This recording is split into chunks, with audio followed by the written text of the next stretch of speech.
বিশ্ব ক্রিকেটে বিসিসিআইয়ের নানা সিদ্ধান্ত নিয়ে সমালোচনা নতুন কিছু নয়, তবে এবারের আইপিএলে মুস্তাফিজুর রহমানকে ঘিরে যেই ঘটনা ঘটেছে তা যেন আগের সব বিতর্ককে ছাড়িয়ে গিয়েছে। আইপিএল নিলামে চড়া মূল্যে দল পাওয়ার পরেও তাকে নানা অনিশ্চয়তার কারণ দেখিয়ে কলকাতার দল থেকে বাদ দেওয়া হয়েছে, যা বিশ্ব ক্রিকেটে নতুন করে শুরু হয়েছে তোলপাড় এবং বিভিন্ন সমালোচনার জন্ম দিয়েছে। আইপিএল বিতর্কের মাত্র 3 দিনের মাথায় মুস্তাফিজুর রহমানকে অন্তর্ভুক্ত করা হয় পিএসএল এর ড্রাফটে, তাও সর্বোচ্চ ক্যাটাগরি দিয়ে। পরবর্তীতে গত আসরের চ্যাম্পিয়ন লাহোর কালান্দার্স তাকে দলে বেড়ায় বড় অঙ্কের পারিশ্রমিকে, যা প্রায় 6.5 কোটি সমমূল্য।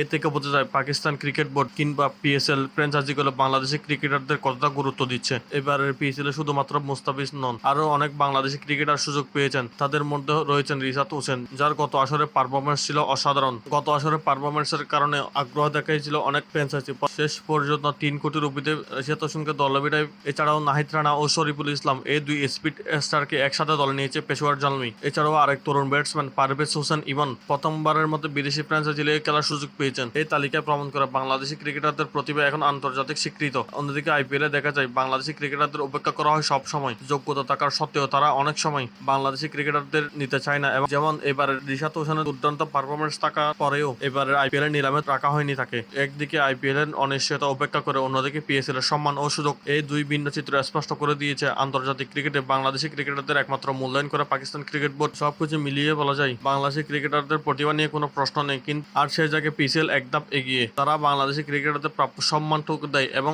পিএসএল এ খেলার সুযোগ করে দেয়।